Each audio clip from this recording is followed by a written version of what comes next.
Il représente la branche que vous adorez aux Républicains, cette frange droitière. Il était finaliste de la primaire des Républicains. Il est aujourd'hui derrière Valérie Pécresse. Il nous vient de notre magnifique ville de Nyssa.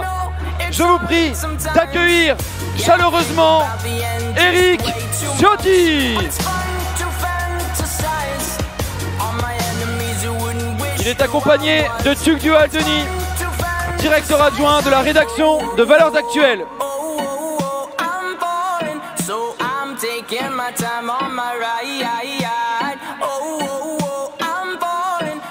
Bonsoir à tous et merci d'être encore là à cette heure tardive de la semaine. Est-ce que Paris, vous êtes encore là?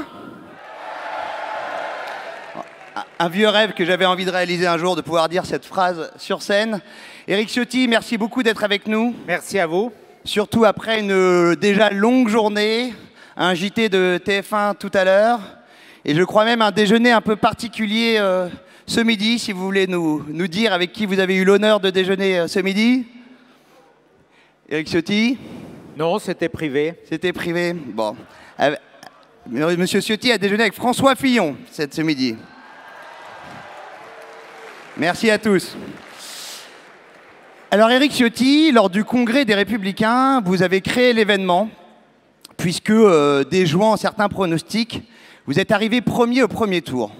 Est-ce que vous pouvez nous expliquer rétrospectivement comment vous analysez ce résultat de ce vote interne et qu'est-ce qui a fait que vous avez pu ainsi tenir tête à l'époque à Xavier Bertrand ou Valérie Pécresse et remporter les suffrages des militants? D'abord, merci à Valeurs Actuelles, merci à sa rédaction, merci à ceux qui ont le courage d'exprimer cette liberté de parole, d'organiser ce soir ce moment qui est un moment important pour notre démocratie, pour nos libertés, tout simplement.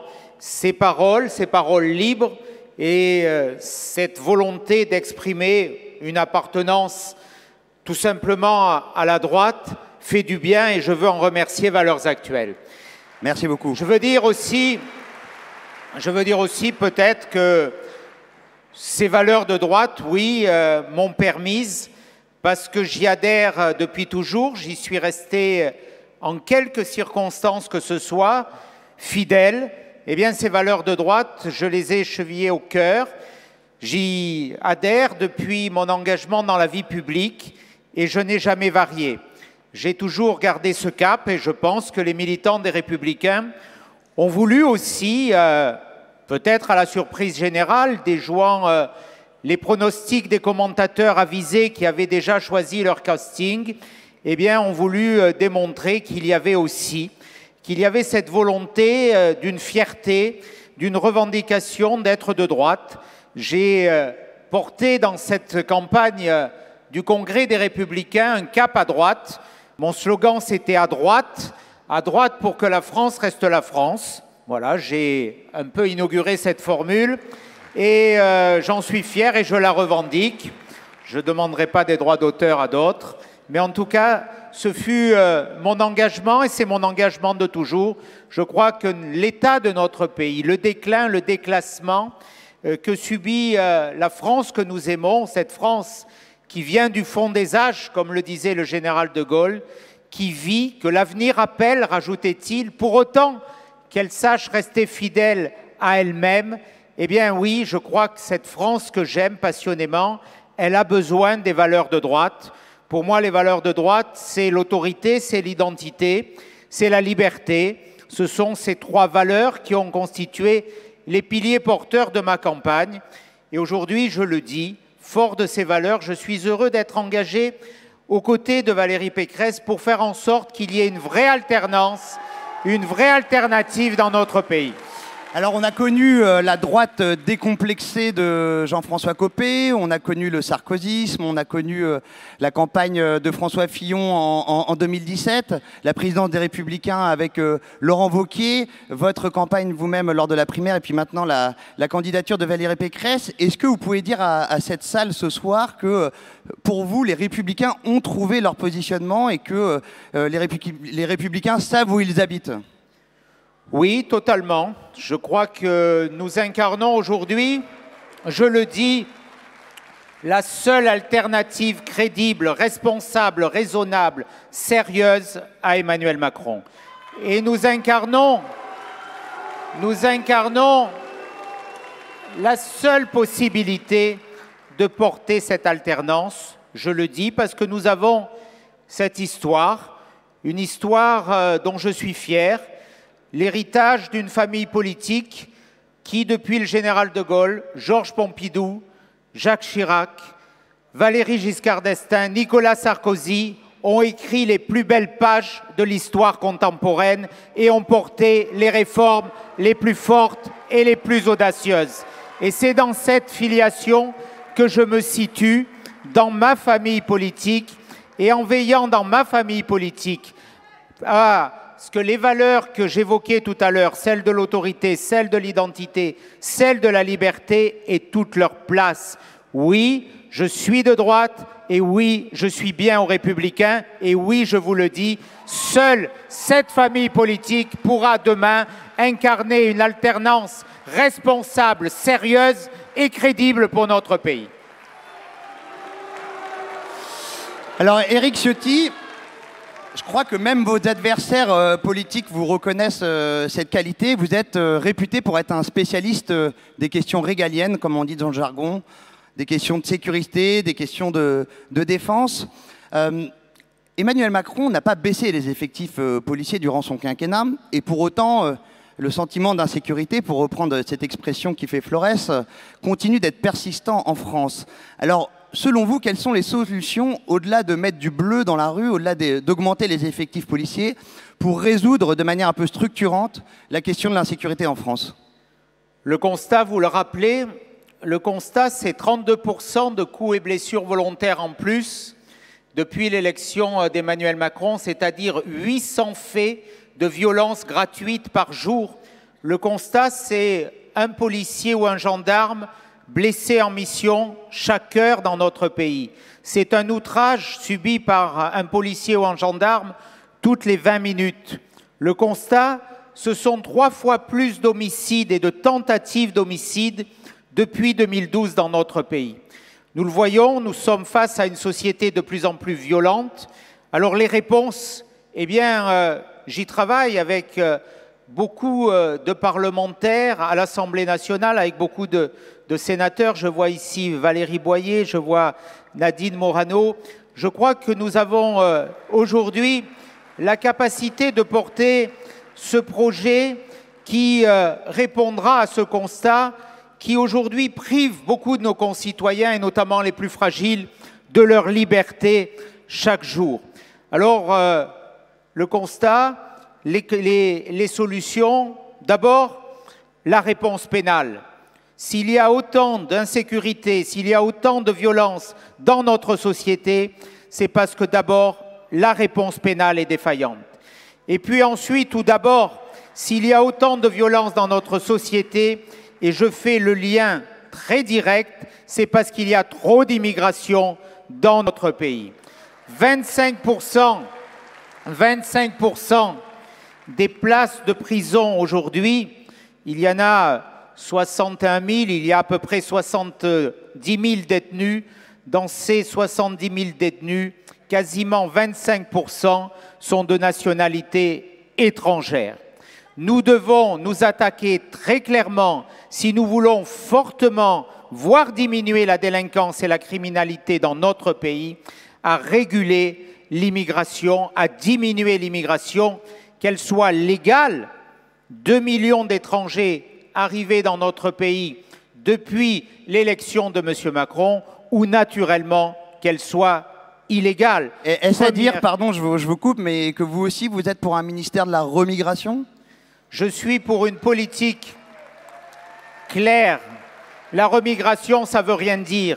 Les slogans, s'il vous plaît. Les slogans, j'entends vos réactions, mais vous ne m'empêcherez pas de dire ce que je pense. Les slogans n'apporteront pas de solution.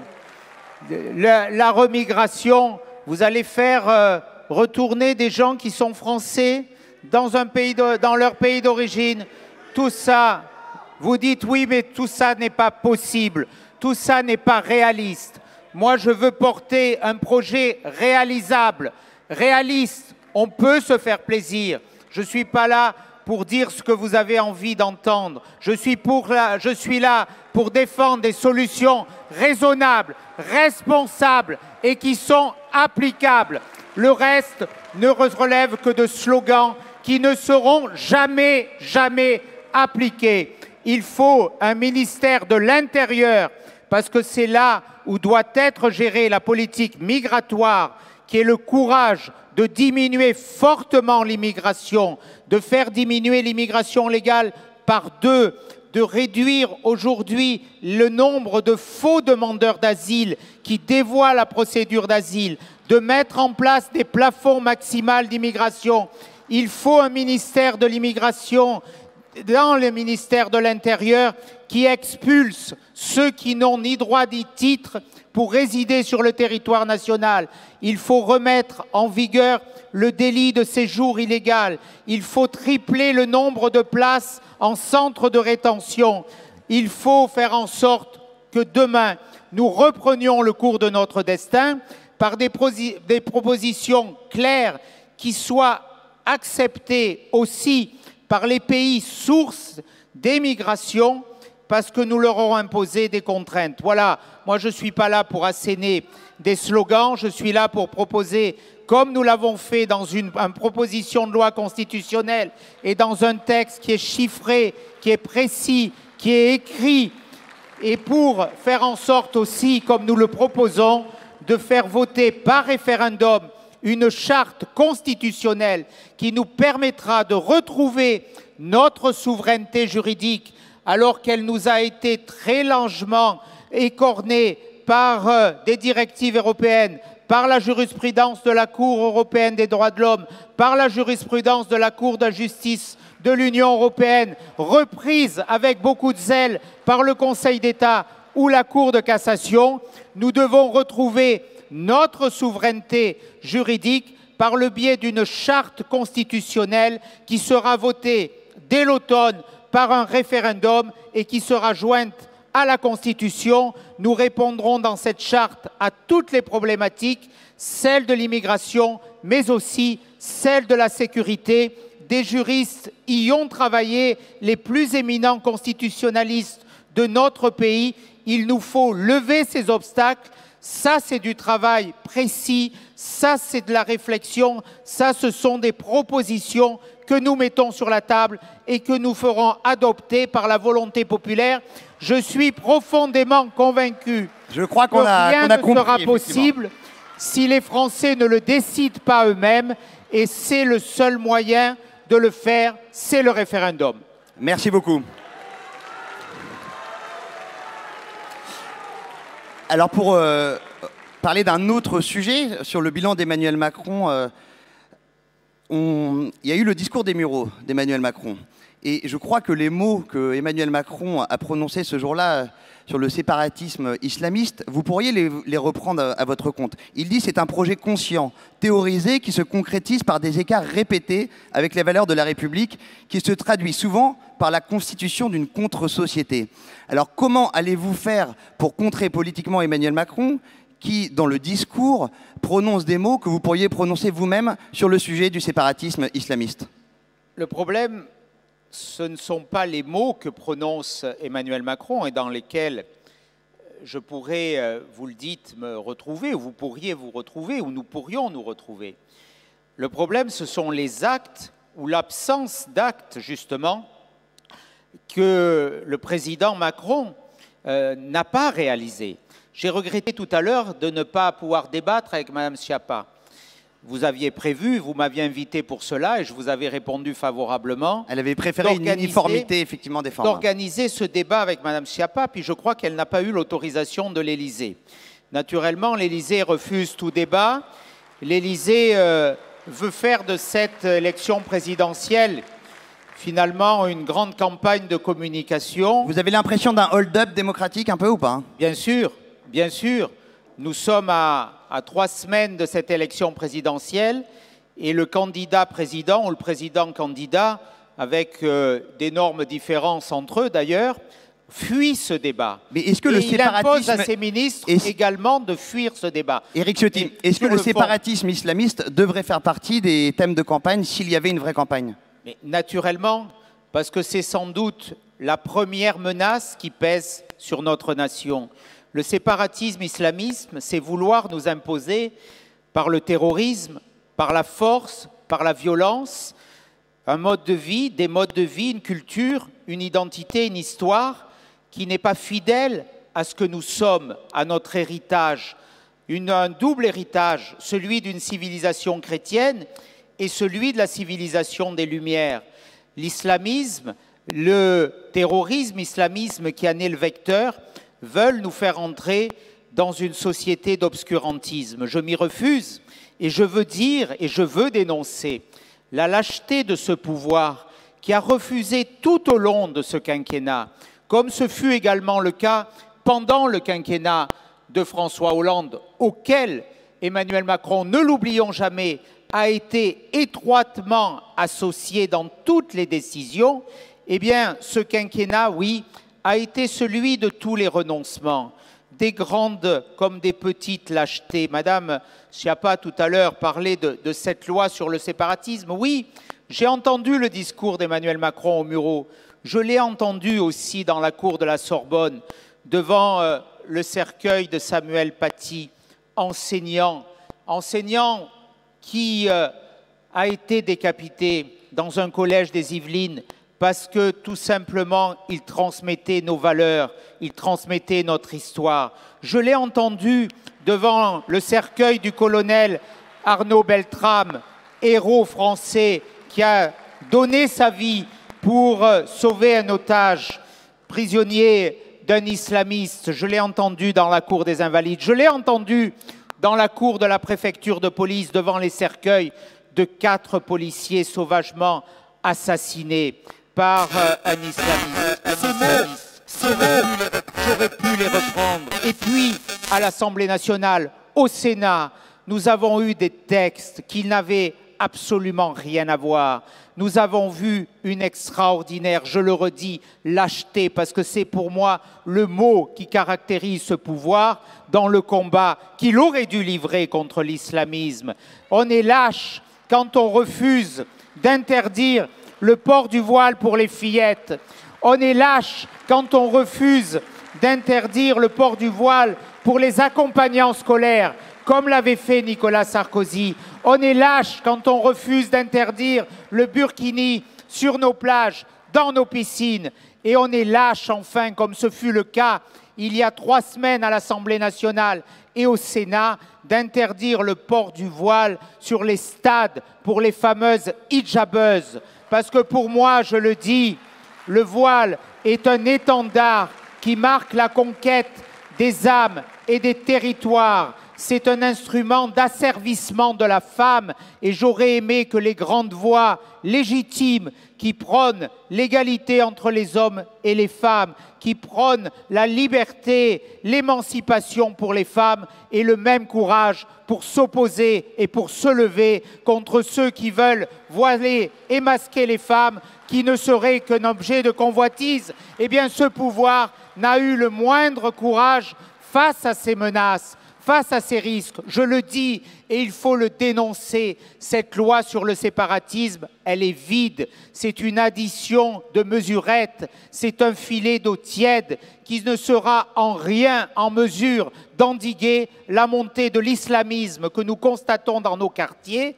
Selon, eh bien, je crois que le message est passé, Éric Ciotti. Il faut quand même laisser un peu de place pour Jordan Bardella, mais je crois que le message est bien passé si j'entends les réactions de la salle. Je vous remercie beaucoup d'avoir pu dérouler ce soir des propositions concrètes, des arguments sans faux semblants et pour votre présence précieuse pour nous. Je vous demande de faire un tonnerre d'applaudissements pour Éric Ciotti. Merci. Avant de pouvoir laisser la place au président du Rassemblement national, Jordan Bardella. Merci à tous.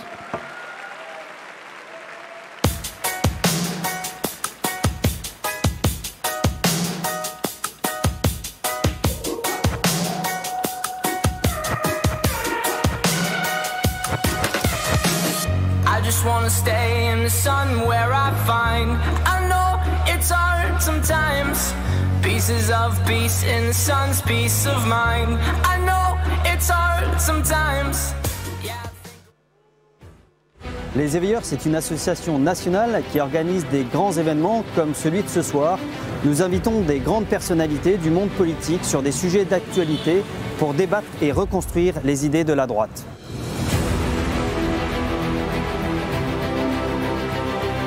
Les Éveilleurs sont nés d'une nécessité et d'une conviction. Le combat culturel et la formation précèdent tous les combats politiques. Quand on présente les Éveilleurs, on a l'habitude de citer cette phrase d'Albert Camus. Chaque génération se croit vouée à refaire le monde. La nôtre sait qu'elle ne le refera pas, mais sa tâche est peut-être plus importante encore. Son rôle est d'empêcher que le monde se défasse. Nous avons une armée de bénévoles. Accueil des participants, accueil bien sûr de nos invités, mais aussi de la sécurité et des médias. Devant le succès de nos soirées et de nos événements, nous avons décidé de nous implanter à Lyon pour organiser le même type de soirée. On a mis en place des outils de communication moderne qui nous permettent maintenant désormais à toute une génération de relever la tête, de pouvoir s'assumer, d'assumer des idées qui sont celles depuis toujours de la droite, la famille, l'identité, la fierté de ses racines, le devoir de la transmission. Nous avons mis en avant toutes ces valeurs parce qu'elles sont fondamentales. Le personnel politique, depuis trop longtemps, l'a abandonné. Nous voulons permettre à cette génération de s'assumer. L'action et l'engagement ne sont pas réservés seulement à quelques-uns. Qui pourra se plaindre demain d'avoir tout perdu s'il n'a pas pris le temps de se former ou eu le courage de résister? Sur nos événements les plus importants comme le cirque d'hiver ou le grand débat des valeurs, nous sommes fiers d'être en partenariat avec Valeurs Actuelles.